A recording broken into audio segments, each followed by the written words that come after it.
Welcome back, everybody. I recently took a 2-hour blacksmithing class, and this is what we made. It's a bottle opener made out of mild steel. And you know, after a 2-hour blacksmithing class, that basically makes me a pro. So we're going to do a pro project today. I'm going to make a Bowie knife using a Damascus pattern. And so come along with me, see how it goes. Now, the thing that makes Damascus steel have its cool pattern is that you use two different kinds of steel with differing carbon content. And another thing is that, higher carbon content usually means that it's going to be a harder steel. It also shows up darker compared to the lighter carbon content. Well, I don't have a lot of good steel, and I don't have a real forge either, so I'm not going to be using steel. Instead, I found something that has a much higher carbon content: wood. In fact, wood is about 40 to 50% carbon, so that's way more carbon content than steel. That means it's got to be tough. So I'll be using these two woods, and so they have different properties. One will show up a lot darker than the other. The way that we start creating our billet is I've cut these all into little pieces, and we're just going to stack them in a pattern.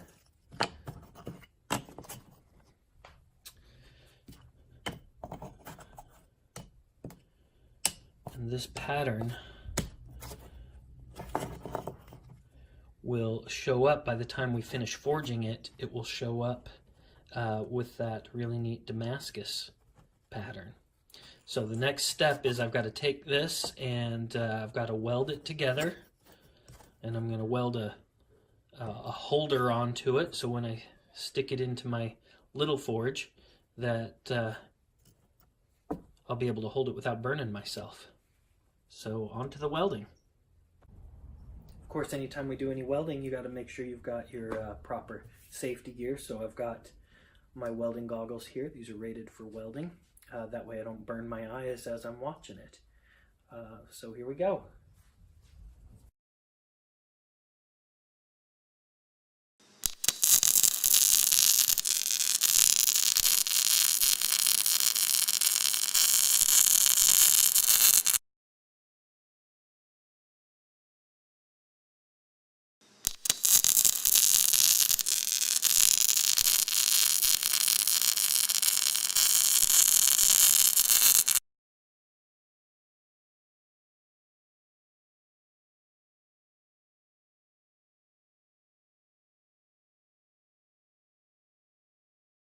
Now that I've got my billet all welded together with the handle on it, it's ready to put into the forge for the forge welding. So I've got my forge right here. I'd like to thank Easy Bake for sending me this forge to use. We'll go ahead and, it's an electric forge. We'll let that start getting heated up, and I'm gonna just go ahead and put my billet inside, and we'll get back once it's hot. Okay, the billet's nice and hot. It's up to welding temperature, so now it's an important step. I've got to bring it out here to my anvil and set the weld. So I'll bring it out here, and I've just got to hit it hard to set all of those metals together. Okay, now that the weld is set, it's time to start drawing it out.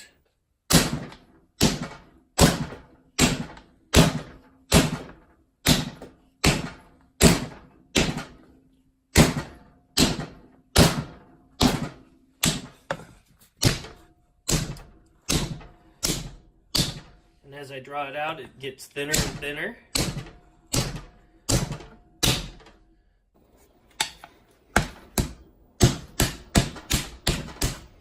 So I've got it down pretty flat now, and so now I'm working on drawing out the tang. Now we're working on the false edge. I'm going to start beveling that just a little bit and start the bevel along the true edge. Get that working. Okay, I've got the bevel kind of roughed in there. I forged that in. You can see the bevel along the false edge here. And then I went ahead and drew my line where I want my actual blade to go. Here will be the ricasso. And so you can see where my blade's gonna be. So I'm going to go ahead and do some grinding now and get, first of all, the profile nice and cleaned up. And then I'll work on putting in this bevel.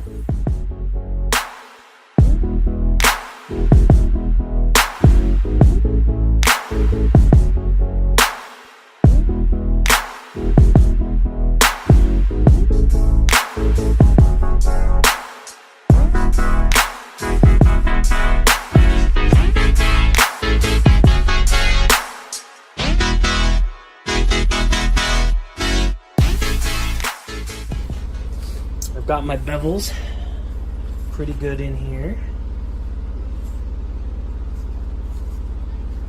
It's kind of hard to see, but now it's, you know, it's kind of polished. You can start to see some of the Damascus pattern in there. That's going to be so exciting once we finally do the etch on it and bring that out.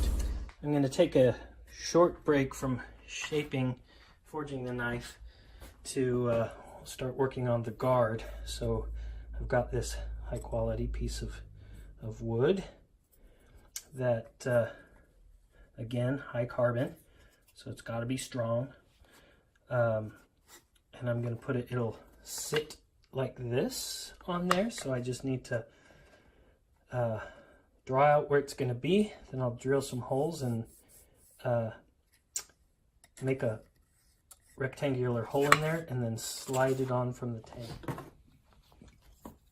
So I've drilled the starter holes for the slot for the guard. So now I'm going to use my bench pin here and my coping saw to saw out the little rectangle.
Alright, the guard is all cut out, and if we slip it over the tang,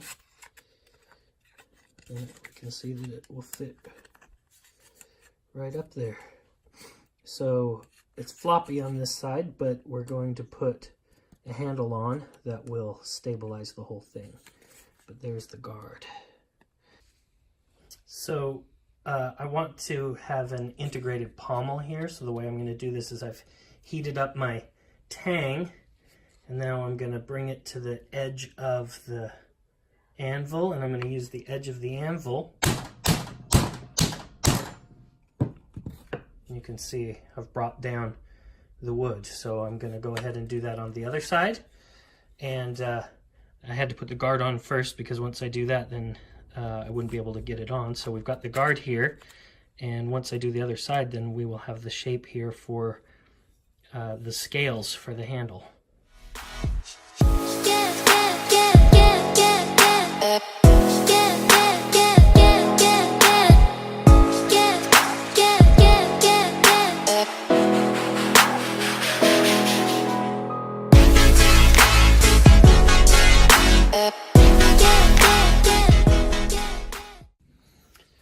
Okay, I've got my scales cut, and I can dry fit them here in place with the guard down. So that's kind of what it's going to look like. I'm going to put some pins here, and here to pin this in. I still have to harden the blade, but I want to drill those holes in the tang before I harden it. Otherwise it'll be nearly impossible to drill through. So I'm going to go ahead and drill those holes first, and then we'll move on to the next step. Okay, I've got the scales cut out and fit into place. I've got pinholes drilled and dry fit. Now, because of the integrated pommel, I had to put the guard on ahead of time. This is not the ideal order to do that. It's going to make it a little bit harder to grind these into shape. So I'm going to do a little bit of grinding apart from it before I fit them on, and then I'll do some final grinding.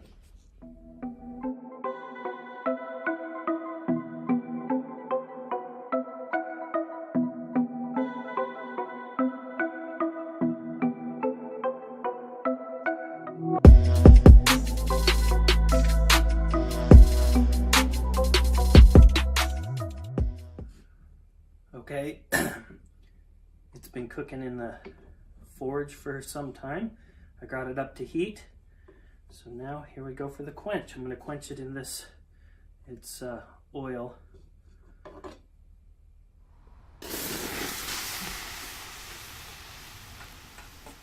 There we go. All right. Let it cool down. Actually, cooled down in the quench, yeah. So now we're just gonna test the edge. Listen to that. It's just skating right off. Perfectly hard. Excellent. So we'll start off by gluing these scales directly to the tang.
Okay, I've got the handle sanded through the grits. It's nice and smooth. And since the blade is hard, I'm going to go ahead and do the final touch and actually sharpen this thing. And I'm actually going to, this was originally a swedge, but I think I'm going to sharpen it into a true false edge. A true false edge. So I'm going to sharpen that up, and then we'll be ready for the acid etch.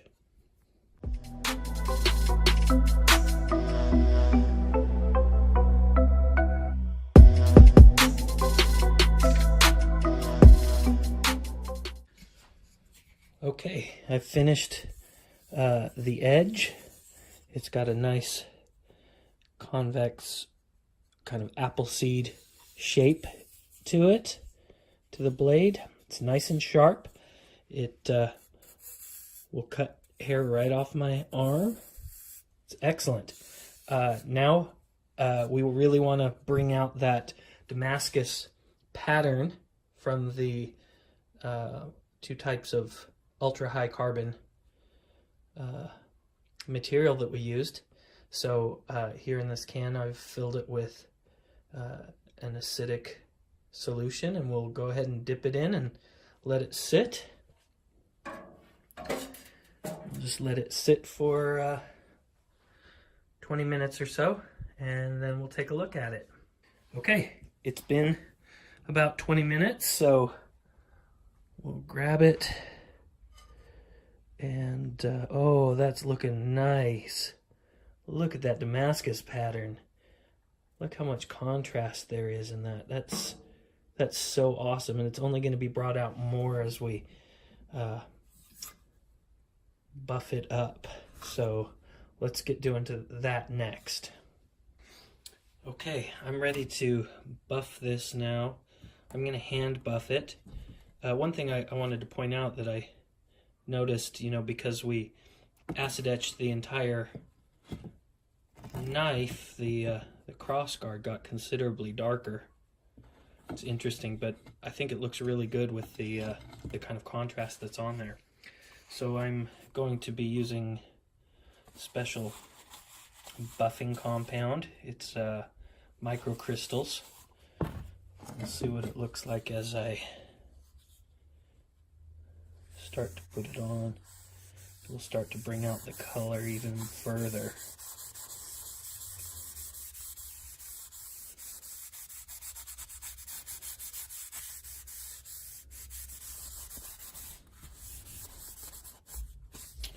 Let's see what it looks like on the guard. Maybe just be so dark we don't even notice it.